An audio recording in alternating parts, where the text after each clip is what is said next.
What's up, YouTube? Welcome back to the Knicks Cave. I'm Jan, the Knicks fan, your host. And let's get right into it. But before we get into it, I want you to do me one small favor. I want you to hit that like button. Definitely want you to subscribe, leave a comment. You want to know when the next video going to drop. Hit that notification bell. All right, let's get into this video. What can you say? I already told you that the Knicks was going to take this game. And in my video, when I was predicting the next 5 games for the New York Knicks, this like I didn't want to overlook Portland, but Portland, what can I say? What kind of team is Portland? They're a young team with a couple of vets that's still young, but they're still vets, like Anthony Simons. He's still a young guy, but he's been in the league for a minute right now, about 4 or 5 years to be exact. So to call them a young team, they have mixed players, but what they don't have on that team is true leadership. And that's even when they had Lillard on that team. I didn't really see a true leader on the Portland Trailblazers. So if you look at them, there's no surprising that they where they at right now. You know what I'm saying? And all the accolades or what departments or what you want to say, stat sheets in the NBA right now. One of the worst shooting teams, second lowest scoring team in the NBA. So this game, the Knicks supposed to take. And not to mention, the Knicks are 14-1 against teams with losing records. So I wasn't worried about this game. Y'all all heard me talking about that Memphis game being a trap game. And I was honestly, I was gonna say, you know what? With Ja getting hurt out for the season, I was gonna say change my mind, but they just beat whatchamacallit, slipping my mind right now. So they might work a little harder with Ja not there to take the rest of the players shine. So it's still a trap game, in my opinion. You know what I'm saying? In my opinion. But the game I said I was worried about was that Orlando Magic game. So we'll see when that come up. But this game right here, come on.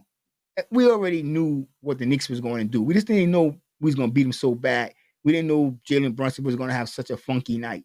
And we didn't know the bench would continue to play the way they're going to play. Well, I'm going to say I did. All y'all doubters and haters keep talking about what the Knicks need and what we don't have. Even some of your content creators talking about we still need this and we need that. Honestly, we don't need anything. I'm gonna say that. You know what I'm saying? If y'all think I'm wrong, blow me up in the comments. I don't think the Knicks really need anything to compete. Are we a piece missing away from a championship? We might be 2 pieces missing away from a championship. But to compete right now and try to get lucky when we get into the playoffs, because anything can happen, as I said. And this guy pointed out to me that the Heat got blown out when I forgot I should have put up his comments, but it was 2 videos ago about something about the Heat got blown out when they did get to the championship. You're right, they got blown out, but they made it, and nobody expected them to get there. But with the New York Knicks, I'm pretty sure if we look at Vegas, the percentage of the New York Knicks making it to the NBA Finals have risen. Maybe not by much, but I'm pretty sure it have risen. I didn't check that stats. My next video tomorrow, I'm going to check it and I'm going to bring it to y'all. But the Knicks has risen in the stats, in my opinion. If you ask anybody, say, power rankings, they moved up for the first time in a long time since I've been a Knicks fan. They are in the top 10 in power rankings in the NBA. So they are going in the right direction. So for anybody to say that the Knicks do not have a chance right now to make the NBA Finals, they're not watching the New York Knicks. They're not watching this team. They're not watching this team. We're going to talk a little about the stats, and then we're going to get into something that we all been waiting for, and it finally came out, and it was just a small piece. And man, this man is so efficient. Let's get these stats, and then let's talk about the way the Knicks had it going on to get tonight. What's the word, the phrase, Clyde phrase that we use? The Knicks had the knack tonight. Yes, they did. Let's hit you with these bullshit stats. Not bullshit, but I tell you, I knew it was going to happen. You know what I'm saying? This was going to happen, and it happened.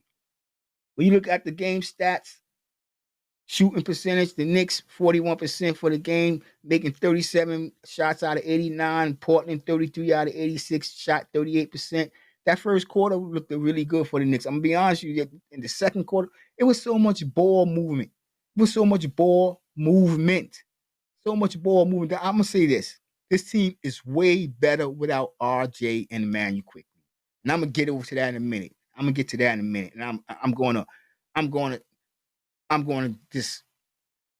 gonna give you my reasons why. We're better without them 2 players. All right. When we look at the stats, where was our free throws? The Knicks went to the line 23 times, making 20 shots. really stepping up in the free throw department. The Blazers 12-18, they had 67%. The Knicks shot 87% from the free throw line. They're really starting to really bring it together as a team from the free throw line, and we starting to get there more often. Rebounds 55 to the 43. Offensive 15 came off the offensive ends of that. Assists 26 assists in this game. This is why I say the Knicks was moving the ball. In the other game, I said the Knicks was a little too unselfish to a certain extent, but this game was almost on borderline perfection for the New York Knicks. And one would say, look who they playing. Yes, you have to take that in consideration. But still, that carries over to the next game. And I was loving the way they was moving the ball, especially Jalen Brunson. Like, you could say he had a funky night, but he didn't come in the game trying to take shots. For once, he came in and it seemed like they was dedicated to getting OG started. I don't know if they had some type of conversation, but whatever happened, OG exploded. And I'm going to get to that man in a minute. Let's just finish with these stats, and then we can jump over there and talk about all the Knicks with the knack, as Clyde would say. All right. Where was he? Blocks. We had 4 blocks. They had 7 blocks. Oh, dude was just swatting Randall shit. Excuse me. I don't like the curse, but I'm kind of excited in this video. You might see the tempo's a little different. But dude was just swatting Randall shot all over the court. It was kind of funny. A couple of shots. Randall had to laugh on that first block, but then he started getting frustrated because dude was doing his work. You know what I'm saying? He was our imitation of Mitchell Robinson, and he was making it work. And I can't pronounce his name, and I'll get to his name in a second. But a little down later about the video, let's move over to continue finishing them stats, and then we're gonna jump over to all the Knicks with the knack. All right. When it came to turnover, the Knicks had 14. They averaging somewhere around 12, 14 turnovers a game. Portland 15 points in the paint. Knicks had 32. They outscored us in the paint with 48 second chance points. Knicks getting out after the ball. You know what I'm saying? Isaiah Hartenstein, all the Knicks had their knack with getting to the rebounds tonight. 26 second chance points to their 16 fast break points. And Knicks, and the thing about it, a lot of people like to say Knicks, we are kind of last in the low column when it comes to pace. But if you look at the last couple of games, especially since getting OG Anunoby, that pace have picked up, and it looks really well. And I'm loving the way this team is just moving. And like once again, I'm gonna say it, this team is better without RJ Barrett and Emmanuel Quickly. All right. Biggest leader tonight was 39 points, and we continue to come out not only against teams that we're supposed to beat, but teams that we're not supposed to beat, getting these large leads. And what I'm liking, we're not giving away. Even when teams make their run, we have so much of a big lead that everybody make their run, but the Knicks just come right back, put the foot on the throat, and say we going down the highway. We on 95. The Knicks was on 95, just wrecking. I ain't gonna curse. This wrecking shop this week. You know what I'm saying? Not to mention Jalen Brunson, Eastern Player of the Week. I meant to put a little poster for that, but I just want y'all to know, recognize. I'm pretty sure some of you know that already. But yeah, Jalen Brunson, Player of the Week. Get back to these stats, like the biggest lead, 39, their biggest lead. They never took the lead in this game. This is another reason I said this game was almost perfect. Almost perfect. From wire to wire, the Knicks came out and controlled the game from wire to wire. Wire to wire. We had a couple of games like that, but this game just looks so much better. It just looks so more cohesive, so much like a unit that found themselves. And what better time to find yourself going into the half of the season? Because we almost there, y'all. We almost there, and we're inching our way to that number 3 spot. Because Philadelphia were only 2.5 games ahead of us. They're 23 and we're 22, but they got a couple of games to play. They're 22 and 23 and 13. We're 22 and 15. And for the first time in a long time, the Knicks are 7 games over 500. Let's give it a round of applause. I don't have one of them simulating machines, but we'll just give it ourselves. All right, we give it hands up for ourselves, and y'all do that. Put some claps in the comments for the Knicks. The Knicks are 7 games over 500. Hit them claps in the comments. All right, hit them claps in the comments. Now, when we talk about individual scoring, how the Knicks do, Anunoby, like I said, 23 points, one of them efficient games, 9 for 12 from the line. So let's just go over to this guy. Let's just get to this other little second. I got some videos and some scenes I want to show you. We look right here. We see how the Knicks did. It's just a little rerun of me running down the stats, 3-point percent and field goal percentage. So that's just for show. That's just for y'all eye candy. When we get to the man of the hour, OG Anunoby, 23 points, 9 of 12 shooting, 4 from 6 from downtown, 4 rebounds. The man was the most efficient player on the court. And if you think about the plays that he made or the defense stands that he did, RJ Barrett is not capable of that. And I know RJ Barrett was having a good game over there, and I looked at his stats tonight. He was very efficient tonight as well. 23 points over there as well. Oh, kind of mirror one another. But I just like what OG Noby brings to this team, and I know Toronto is loving what RJ Barrett and Quickly bring to that team. But this team is so much better without them two players. And I know a lot of y'all is like, come on, man, how can you say that? But they are. They just is that much better. But they are. They are just so much better without Emmanuel Quickly and RJ Barrett. And like I said earlier in the video, I'm going to give you my reason why. Because when we had RJ Barrett, we basically had to force an offense upon the team. Like, we had to get RJ Barrett involved. And one, I'm going to say because I don't think RJ Barrett is that much of a team player. And for the amount of money we was paying him, he's supposed to touch the ball. Yes.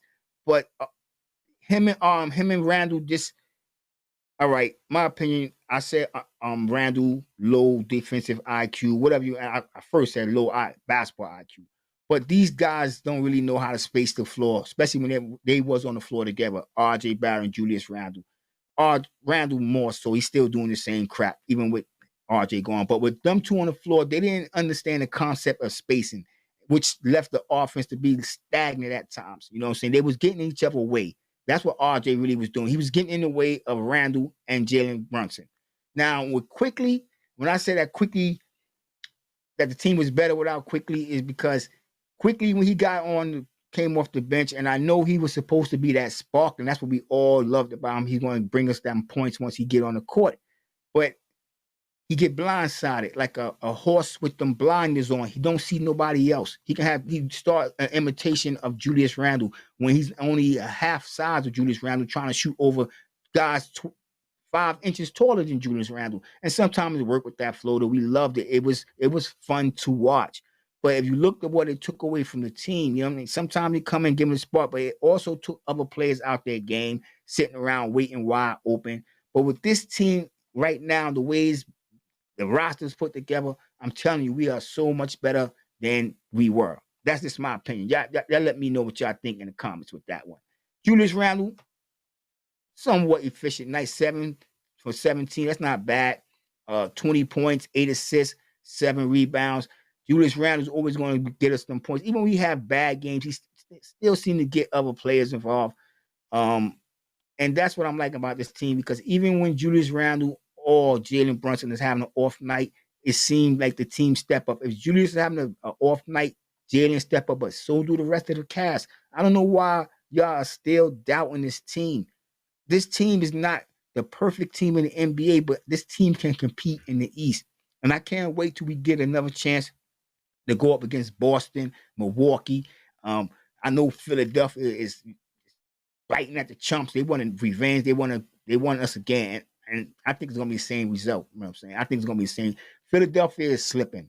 You know what I'm saying? I think Philadelphia is going to finish the season somewhere around 5th or 6th. I ain't going to say they're going to fall out the playoffs, but they slipping right now. Embiid is really limping, you know what I'm saying, right now in the season. So maybe that all-star break could give him a little time to rejuvenate. I don't know. But right now, Philadelphia is not looking like they looked in the beginning of the season, like they was that conquering team. Not in my opinion. Y'all tell me what y'all think in the comments. All right. Julius Randle, like I said, he had a good night tonight. Another person who had a good night, that is Quentin Grimes. When 2 years ago, when we first drafted him, I did make a video, and it might seem like blasphemy that I was calling this guy the next Klay Thompson. And the reason why I compare him, their game is similar. And what I mean by that is that they both can hit the three. And I think if he had the green light more early on in his career, Quentin Grimes, that is, we would see more efficient shooting. Because right now, you've seen what he's doing. He had a little spat where he missed a couple of shots, but his confidence is building. You see it. And I think it's just going to just get better going down the season. I think after the All-Star break, we're going to see a different Quentin Grimes, because now he got the green light, and he got the confidence in the coach and the staff. Like I said, 17 points tonight, 5 from 11 from the field, 4 from 9 from downtown, free throws, 3 for 3. He's going to the hole more. The only thing that worries me about Quentin Grimes really is he seemed fragile. Like, you know what I'm saying? When he went down tonight and he started rubbing his knee and mincing, I was like, no, because it seemed like whenever he go down, whatever, he finished the game or he won't finish the game, but then a day or later we'll hear about him being out for a week or so. Just kind of fragile. You know what I'm saying? You're gonna have to hit that gym. I don't know how to keep his body intact for the season. You're gonna have to do something, eat better. I don't know, but I do like this kid, and I think he's a rising star. And I think that's one of the reasons why the Knicks did not want to involve him in the trade with Donovan Mitchell. Tell me what y'all think in the comments with that. I think right now Quentin Grimes is about to prove a lot of people wrong that the Knicks don't really have to go out and get that extra piece. Although, as a Knicks fan, and for some reinsurance, I would love to see the Knicks go out and get another piece, but not sacrifice what we got. Just get rid of them draft pieces. If we got to say goodbye to Jericho Sims, goodbye, Jericho. But we know if Knicks do anything, that they're going to be trying to get Evan Fournier involved and get him out of here. You got to know that. Another kid tonight, Miles Deuce McBride. And it's been about time. I've been begging. I actually was on Twitter one time. I'm sorry, I forget the thread I was on. It was like a radio show. You get to talk to everybody, listen. And he was on this show, and I actually got to ask him some questions. You know, one was a little provocative. I knew that he could not answer because I was talking about his team and the coach, and he couldn't answer my question. And I apologize for putting him in that spot. But I've been an advocate for Deuce for a long time. He's one of the guys that I predicted the Knicks would draft. I've been, like I said, an advocate. I've been hoping this kid got some playing time. And yes, I did want to see him play the point over Quickly. I thought if he was playing the point and Quickly was catching and shooting, the Knicks would have been better off that way. The Knicks saw something different. But he's getting his time to shine. He got a little more time tonight. And when he came out, he 16 points, 6 for 13, 4 from downtown, 22 minutes. And he's shown that he can hit that three ball if he get the opportunity to shoot the three ball on a consistent basis. That this kid, not only his defense, like I read on Twitter another comment. You know how you be on Twitter. People say don't pay attention, but you do. And the guy was saying, we got a point guard, backup point guard that can't break down, get to the paint and this and that. But he do so many other things, especially on defense. It's just that I think the Knicks made a right decision by not packaging this kid and hitting him with that extension, $13 million, 14. And once again, if I'm wrong, hit me in the comments. And, you know, showing him that they got faith. Now, his next contract, I know he's looking forward to it. Every player, come on, face it. He's going to have to up his game even more. You know what I'm saying? So we're going to see what he's going to do when. I'm not going to say if. When we get to the playoffs and when he's called upon, will he meet the moment? Y'all let me know what y'all think about that in the comments. Well, y'all think Deuce McBride will meet the moment? Do you think he can be a part of our future going on, or will we package him some way down the line for a superstar? Because if that's the case, you got to think what the other teams see in him if they're willing to give up a superstar and some picks and packets and another player in Miles McBride. That's just a thought. All right. Now let's talk about our superstar, our all-star, you know what I'm saying, other than Julius Randle. That is Jalen Brunson. Like I said, he didn't have a very good shooting night, 3 from 11, 5 or 6 from the free throw line. But look at them assists. I've been complaining about Jalen Brunson getting more assists because before he was averaging somewhere around 5 or 6, 5 point something. And in these last games, 9, 8, 10, 7. He's really got his assists up. And I can't complain. I wasn't complaining about his offensive game because Jalen Brunson just, how can I describe Jalen Brunson? When I look at Jalen Brunson, yes, I do see Rick Brunson playing for the Knicks years ago, but it ain't the same. And what I mean about that, Rick Brunson wasn't so savvy or had the confidence of the coaching staff to go out there and put on a performance like Jalen Brunson do every night. And when you see that, I know y'all seen that clip of Jalen Brunson and his father, Rick Brunson, in the park, and he's running him up and down court doing drills. And you look at Brunson, he got that little kid move on. He just going down the court and coming back like, oh, I don't want to do this. But look where he at right now. Look where he at right now. Look where he at right now. You know what I'm saying? And I see that it paid off and the attitude that his father instilled in him. This guy, I don't know why he's right now. When I look at it, y'all look at my screen, sixth, the amount of votes he got for All-Star breaks behind certain players who I think he's much better than. But yeah, this team to me can go far in the playoffs. And I'm gonna say it again. I think we can reach the Eastern Conference Finals. And with that being said, the NBA championship, not winning it, but the game's right there for the New York Knicks. And I think when we get to the playoffs, and if the Knicks get out that first round and we get to that second round, the NBA, because a lot of people like to say the NBA is rigged. I'm just saying, I'm just talking. The NBA gonna have some decisions to make. Like, is we gonna big up the New York Knicks over this team? Because you know how they do, in a sense that some people might be right when they talk about it's rigged. They get a team and they see if the country or the fans is behind this team and more ratings are being generated by this team. Who you think they're gonna start giving them foul calls to? I don't know. Y'all tell me what y'all think. You know what I'm saying? And with that being said, I want everybody to stay safe, stay healthy. God bless and peace.